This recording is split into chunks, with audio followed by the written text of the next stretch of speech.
Assalamualaikum warahmatullahi wabarakatuh. Alhamdulillah, asyhadu alla ilaha illallah wa asyhadu anna Muhammadar Rasulullah. Allahumma sholli ala Muhammad wa ala ali wa ashabihi ajmain. Amma ba'du. Ya anak-anak, pada pagi hari ini kita akan mempelajari materi yaitu tentang keutamaan menuntut ilmu. Nanti akan saya sampaikan penjelasan terkait dengan bagaimanakah hukum menuntut ilmu dan apa saja keutamaan dalam menuntut ilmu. Mari disimak penjelasan berikut ini.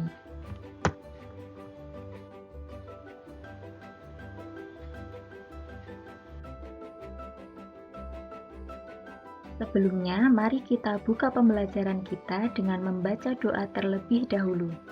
Raditu billahi robba wa bil islami dina wa bi muhammadin nabiyya wa rasula wa bil qur'ani imama wa hakama rabbi zidni ilma warzuqni fahma Allahumma allimna ma yanfa'una wanfa'na bima 'allamtana wazidna ilma birahmatika ya arhamar rahimin.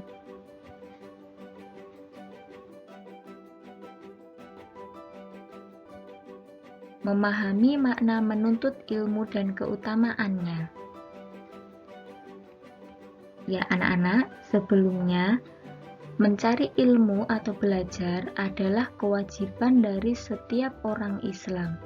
Banyak sekali ayat Al-Quran atau hadis Rasulullah SAW yang menjelaskan tentang kewajiban belajar.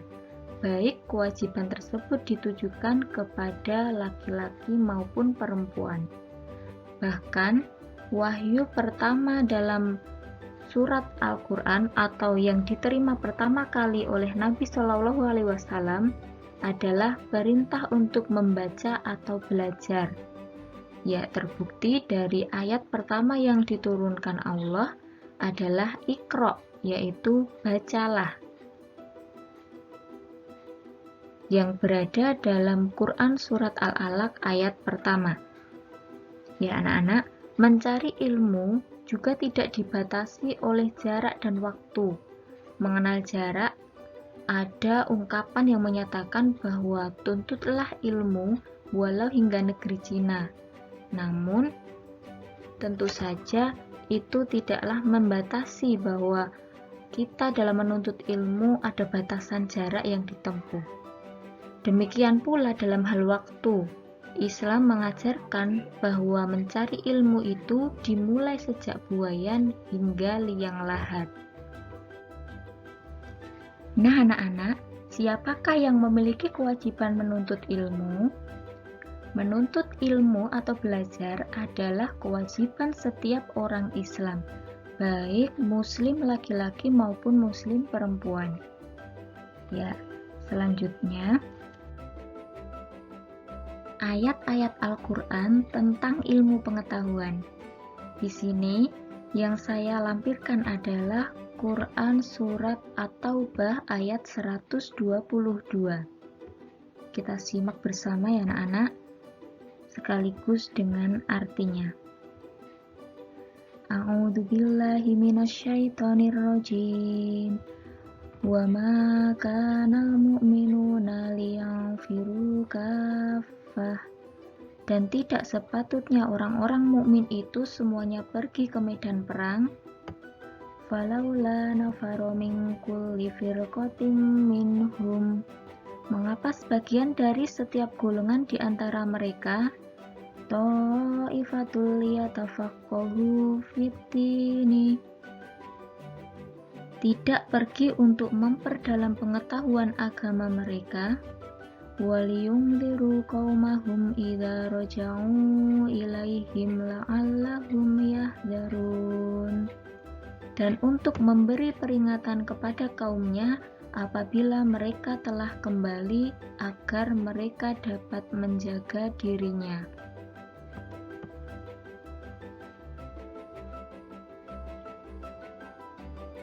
Ya anak-anak, dalam ayat ini Allah menerangkan bahwa tidak perlu semua orang mukmin berangkat ke medan perang bila peperangan itu dapat dilakukan oleh sebagian kaum muslimin saja. Tetapi harus ada pembagian tugas dalam masyarakat di mana sebagian berangkat ke medan perang dan sebagian lagi bertekun untuk menuntut ilmu dan mendalami ilmu-ilmu agama Islam supaya ajaran-ajaran agama itu dapat diajarkan secara merata dan dakwah dapat dilakukan dengan cara yang lebih efektif dan bermanfaat serta kecerdasan umat Islam dapat ditingkatkan. Orang-orang yang berjuang di bidang pengetahuan oleh agama Islam disamakan nilainya dengan orang-orang yang berjuang di medan perang, sebagaimana dalam sabda Rasulullah yang artinya, dari Anas bin Malik berkata, Rasulullah bersabda, di akhirat nanti, tinta ulama ditimbang dengan darah para syuhada. Ternyata, yang lebih berat adalah tinta ulama dibandingkan dengan darah syuhada. Hadis riwayat Ibnu Najah. Ya anak-anak, oleh karena ayat ini telah menetapkan bahwa fungsi ilmu tersebut adalah untuk mencerdaskan umat, maka tidaklah dapat dibenarkan bila ada orang-orang Islam yang menuntut ilmu pengetahuan hanya untuk mengejar pangkat dan kedudukan atau untuk kepentingan pribadi saja, apalagi untuk menggunakan ilmu pengetahuan sebagai kebanggaan dan kesombongan diri terhadap golongan yang belum menerima pengetahuan.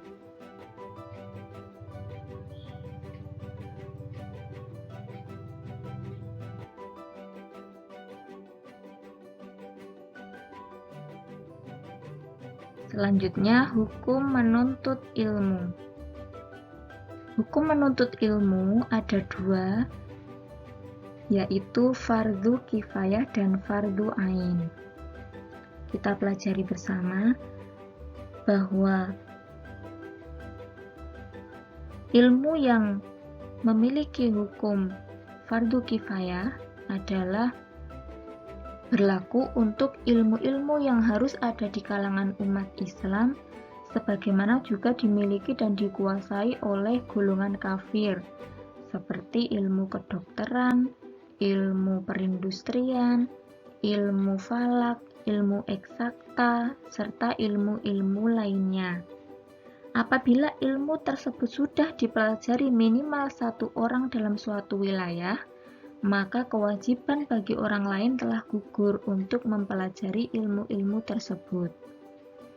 Sedangkan ilmu yang berhukum fardu ain adalah ilmu yang wajib untuk dipelajari oleh setiap muslim atau muslimah dan tidak boleh ditinggalkan dalam kondisi apapun, yaitu ilmu tentang akidah atau mengenal Allah dengan sifat-sifatnya, ilmu tentang fikih atau tentang tata cara beribadah, dan ilmu-ilmu yang berkaitan dengan agama.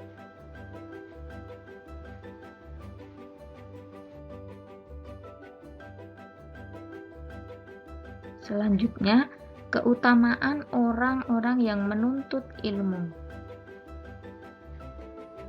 Yang pertama, Allah akan memberikan derajat yang lebih tinggi di sisinya, sesuai dengan Quran Surat Al-Mujadilah ayat 11. Dan Allah akan meninggikan orang-orang yang beriman di antara kamu dan orang-orang yang berilmu pengetahuan beberapa derajat, dan Allah Maha mengetahui apa yang kamu kerjakan. Yang kedua, akan diberikan pahala yang besar di hari kiamat. Dari Anas bin Malik, Rasulullah bersabda, penuntut ilmu adalah penuntut rahmat, dan penuntut ilmu adalah pilar Islam dan akan diberikan pahalanya bersama para nabi. Yang ketiga, merupakan sedekah yang paling utama. Dari Abu Hurairah bahwa Rasulullah bersabda, sedekah yang paling utama adalah jika seorang muslim mempelajari ilmu dan mengajarkannya kepada saudaranya sesama muslim. Yang keempat, lebih utama daripada seorang ahli ibadah. Dari Ali bin Abi Thalib, Rasulullah bersabda, seorang alim yang dapat mengambil manfaat dari ilmunya lebih baik dari 1000 orang ahli ibadah. Yang kelima, diberikan pahala seperti pahala orang yang sedang berjihad di jalan Allah. Dari Ibnu Abbas, Rasulullah bersabda, bepergian ketika pagi dan sore guna menuntut ilmu adalah lebih utama daripada berjihad fisabilillah. Kemudian yang terakhir adalah dinaungi oleh malaikat pembawa rahmat dan dimudahkan menuju surga. Dari Abu Hurairah, Rasulullah bersabda, tidaklah sekumpulan orang yang berkumpul di suatu rumah dari rumah-rumah atau masjid Allah, mereka mempelajari kitab Allah dan mengkaji di antara mereka, melainkan malaikat mengelilingi dan menyelubungi mereka dengan rahmat, dan Allah menyebut mereka di antara orang-orang yang ada di sisinya.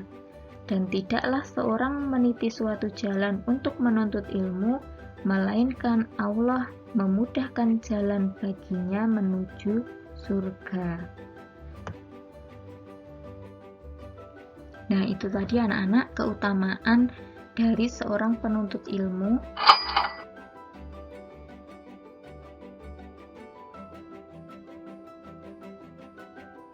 Nah, hadis-hadis tentang menuntut ilmu tadi sudah saya sampaikan tadi di keutamaan para penuntut ilmu. Di sini ada satu hadis yang bisa kita jadikan dasar supaya kita lebih bersemangat dalam menuntut ilmu. Salah satunya adalah man salaka thoriqan yaltamisu fihi ilma sahalallahu bihi thoriqan ilal jannah. Barang siapa menempuh suatu jalan untuk menuntut ilmu, maka Allah akan memudahkan baginya jalan menuju surga.